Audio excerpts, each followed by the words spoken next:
Home Depot is counting down. Will the holiday shopping season bring joy? Or will the Fed deliver coal as mortgage rates rise? We don't often have chief financial officers on this show, but there's one CFO who's always stood out, the legendary Tomé. She's the person behind so much of what makes Home Depot one of the great retailers of our time. CFOs are always perceived as numbers people, and that's true. But on rare occasions, there's a CFO who's so inspirational and so knowledgeable about trends and trajectories and the very psyche of shoppers that we listen to their every word with bated breath on the company's all-important conference calls that I always tell you to listen to. You're about to meet one of those CFOs, the best in the business, is Tomé, who for more than 15 years has been the heart and soul of Home Depot, which just put up still one more fabulous set of numbers last week. Also happens to be on the CNBC CFO Council. How does she do it? How does Home Depot keep thriving, even when its chief rival right now is let's say, flailing? And what are the holiday plans for Home Depot? Let's find out right now, Ms. Smith. Welcome to Bad Buddy. Great to see you, Carol. Thank you so much. Thank you. It's great to be here. All right. So, Carol, we know that Home Depot has a couple of Black Fridays because we know, those of us who are gardeners know when it's really jammed. Right. But this is a very important holiday season for Home Depot. And just tell us how you're set up, what you're trying to accomplish, how you know what the shoppers really want. Right. Well, you know, we've only been in the holiday business this time of year since 2006. Isn't that incredible? And we started because we sell more Christmas trees than any other retailer. In fact, this year we will sell 2.8 million live Christmas trees. So we thought, well, if we're selling Christmas trees, shouldn't we sell something else? Right. Holiday lights, ornaments, all these lovely poinsettias. And so we've leaned to it in a big way, and we're going to have a knockout Black Friday. Now, poinsettias are an odd plant. You have to grow. They don't just appear. You got to grow them under different circumstances. Do you hire growers? You do it yourself? We do. We have growers across the country. And in fact, this year we will sell 8 million poinsettias. 45% of those will be sold on Black Friday alone. All right, now, one of the things that I love you about is that you correctly try to figure out capital allocation, but I know you're also behind trying to figure out inventory because you talk about that, because you talk about markdowns. How the heck do you know how many poinsettias do you need and how many trees you need? Well, we do a few things. We look at what we sold the previous year. Okay. And then we look at what's happening with the population, and we buy up for it because, you know, retailers have to comp a comp. Oftentimes, you got to be a little English, come on, because you're a little bit inside baseball. Retailers have to figure out what? They have to figure out how they're going to grow their sales year over year. Okay. We call it comp a comp. Right. Oftentimes, we're asked by people, well, gosh, last year in the fourth quarter, you had same-store sales of almost 9%. Right. How will you grow again? Well, we plan for it. We buy up for it. Now, you've got a couple of things here that I'd like to know whether they're the change. I mean, for instance, you seem to be emphasizing wreaths. You've got some electronics that seem to be different from the old days. What's new? Well, we love what's going on with lights. Our lights are LED lights, which makes them more energy efficient. Right. They last longer because, Jim, I don't know if you put up lights or not, but it's a pain in the you got some, what. Well, so, a little more traditional, but yeah, I get you. And we will sell enough lights to circle the globe 6.5 times. People are really into decorating. It's awesome. And we want to be there for them with great quality and great price. Now, we've used it for indoors. We've used the artificial for our in. Yes. How do you gauge artificial versus the real deal? Well, it's all about talking to the consumers and asking them what do they want and making sure we're bringing to them what they want. So we offer a variety of real trees and artificial trees. Artificial trees that come in all shapes and sizes. You do not put up a lot of new stores. And as a matter of fact, the last one was the Dakota store, which unfortunately when oil came down, I know. The only one that you ever mentioned that didn't perform. You put some places up in Mexico, which is great growth business for you. But it's rather incredible that you grow sales with the same number of stores. Organic growth is something that's hard to come by. Why does Home Depot have it so often? I went back to your conference calls in 2010, 2011. You still had organic growth. Yeah, so it's all about understanding what drives your economic engine. In the early days of our company, our economic engine was driven by new square footage growth. And trust me, it was build a store and they will come. At one point, we were opening a store every 48 hours. That's no longer the case because where we we operate, we are stored. We don't need to add more square footage growth, but we want to drive sales in our existing real estate and drive productivity. And we do that by bringing in new product at great prices with great service by our associates. But you also talk about in your most recent call, share donors. Explain that term to people. So if we think about our appliance business as an example, we have a very large appliance business. In fact, it's very growthy. It's growing faster than our core business. It contributed 50 basis points of our overall growth in the quarter. Now, the appliance industry isn't that growthy. Right. So we're taking share from other retailers. And there's a large share donor in the Midwest, and we're taking share from that company. Now, it's very interesting you mentioned the Midwest, and I know that a lot of people know that Sears is not doing that well.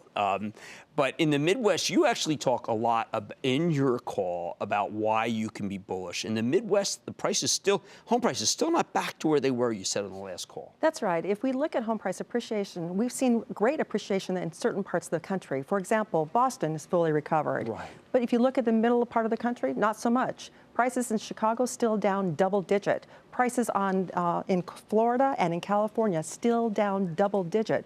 And as home prices appreciate, something happens with the homeowner.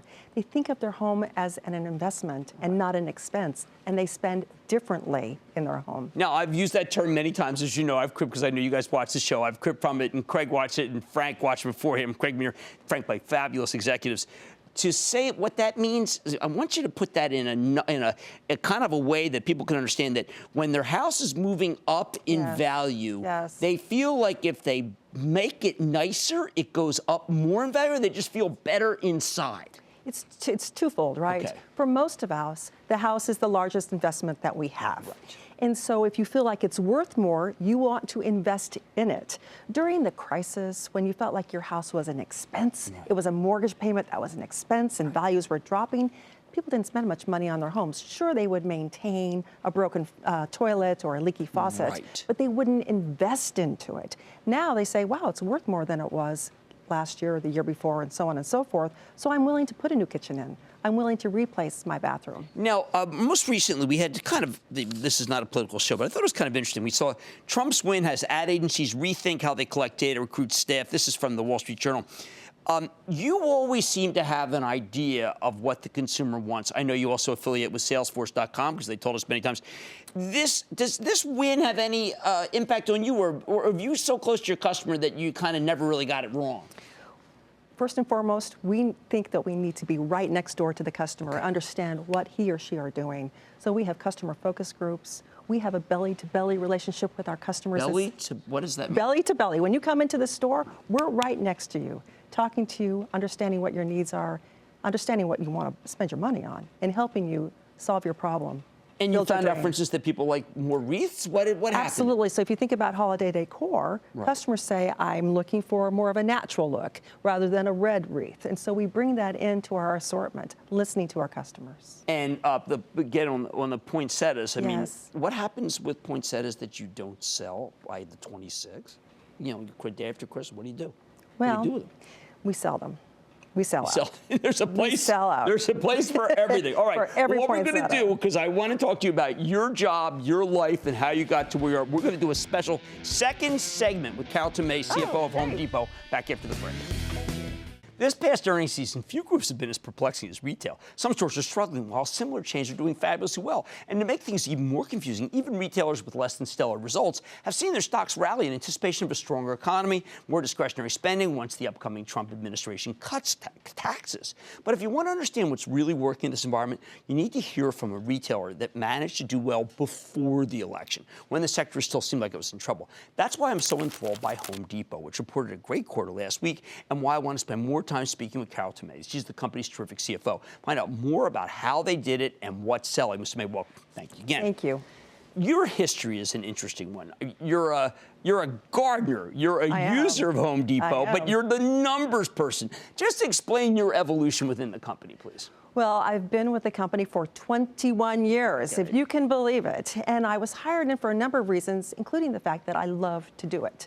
My husband and I, we've torn houses down, we've built them up. I love, love, love to do it.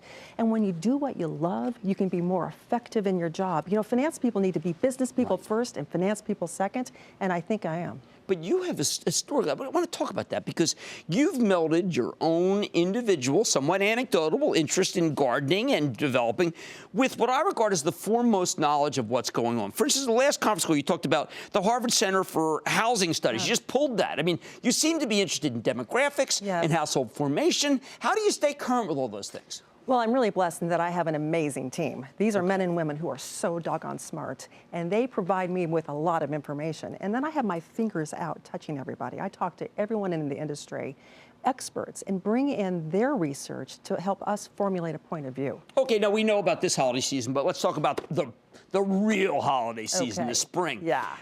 Those of us who are gardeners, we always look to Home Depot to see what you have. How do you know to have that many great tomatoes? How many? No, I'm not kidding. You know what it is. This year you had more tomatoes than you had last year. You had a lot more peppers. Who is picking this stuff? Because they really have the zeitgeist.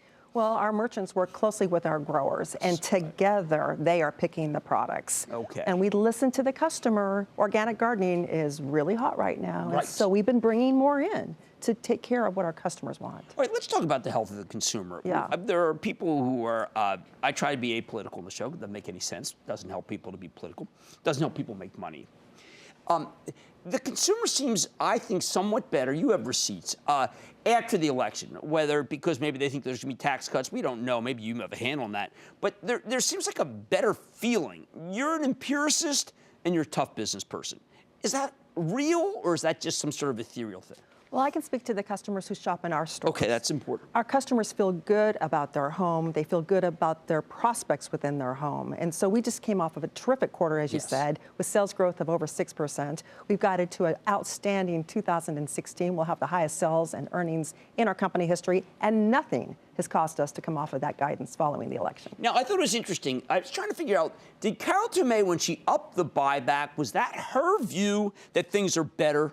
Because when you do this, nothing is done idly by Home Depot. Nothing is done idly by Home Depot. You know, we've bought back over $65 billion of our shares, over 51% of our outstanding stock at an average price of just over $50. And we look at the increment. Are we still creating value when we buy back the shares? And we think we are. Now, at the same time, you've had a terrific online presence, but everyone has to worry about Amazon. Where do you think about when you wake up in the night about Amazon and what it can do to you?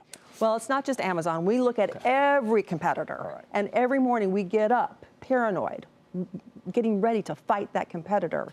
As it relates to pure play online retailers, we think there are a number of ways that we can win. We can win with the best delivery for home improvement products, including those products that are big and bulky. Think about lumber and cement and roofing, all that big bulky stuff. We can win with that. We can win with our knowledgeable associates, 400,000 people who can help you with your home improvement project. Okay, 40,000 people who have to deal with the reality of a new world where your phone can control your house. We met recently with Tim Cook. You know, they're talking about apps that basically, they're not easy to understand. You have to retrain people because of technology? Of course we do. And we invest into that learning for our associates. Do you go to other stores quietly, see what they have, and change? You do. Absolutely. You personally. And it's not just here in the United States. We go to stores outside of the United States to look for the best technology and bring back those ideas into our business. What do you do with Mexico? It's been a great business for you, but the peso's collapsed. Peso is in bad shape right now, but it doesn't change our point of view of Mexico. It's time to double down. Maybe. Our business there is good, and our investment has not changed. Now, you made a decision to not, I mean, you've pulled back. You're a North American company. And yet, Home Depot is such a great concept. Why always be here? Because the addressable market is so large.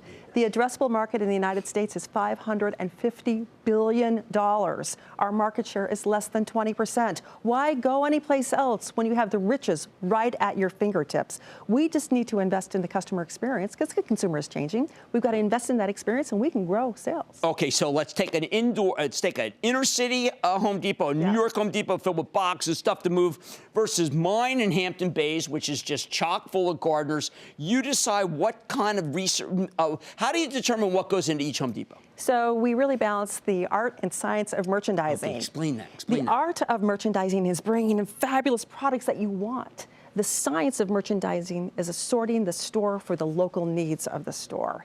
And that differentiates us. Now, I've got to talk about the great things that you do. There's a hurricane in an area. Yeah, thank you. Obviously, you can profit off that, but you choose to do something else. We do. And I think it's worth talking about. We are a values-based business. We have 8 core values, and one of our core values is taking care of each other. And when our communities are in time of need, be it a hurricane or any sort of a natural disaster or something else, we want to be a first responder. All right, so Matthew, what did you do? Well, we staffed our command center, and we have a command center, with people who are experienced in making sure that we can get product moved from parts of the country to the areas of need. We work closely with our vendor partners, who are terrific partners, by the way, to make sure that we can get the product there. But this is an example of something where you could argue you could make a lot more money. You could argue that, but that's not in our values. We want to take care of the communities in which we serve, because we know in the long run that'll pay off. And when you where are you supply chain? Because I'll see, let's say it's snowing someplace. Yeah. Are you able to bring snow stuff from one area to another? Because I saw it snowing in one region. You always seem to you never seem to be out of the stuff. It's one of the great things that we did under Frank Blake's leadership. Yes, is thank you for mentioning we him. totally transformed our supply chain. Right. And through that, we've got nimbleness that we never had before. We can keep our in-stocks over 99%. Gosh, you know, I've been there a long time. Right. It wasn't always the case. But now we can move product around and make sure it's where it needs to be. And so it's still, I know I'm running out of time, but it's still a question of, like, in each aisle, you turn that stuff over. You make money just on the float each month, right? We sure do. We turn our inventory 5 times a year. It's incredible. It's pretty good. Well, anyway, it's just been a joy to have you. You are a joy to listen. I've learned more from you than I have from any other executive, CEO, CFO on conference calls. Carol Tomé, CFO of Home Depot HG. What a stock. What a great story. What a great CFO. Thank you so much. Thank you. Booyah! Jim Cramer here from Mad Money. Thanks for watching CNBC on YouTube. Click here to subscribe and get the jump on my exclusives with CEOs, plus market news, investing advice, and a whole lot more.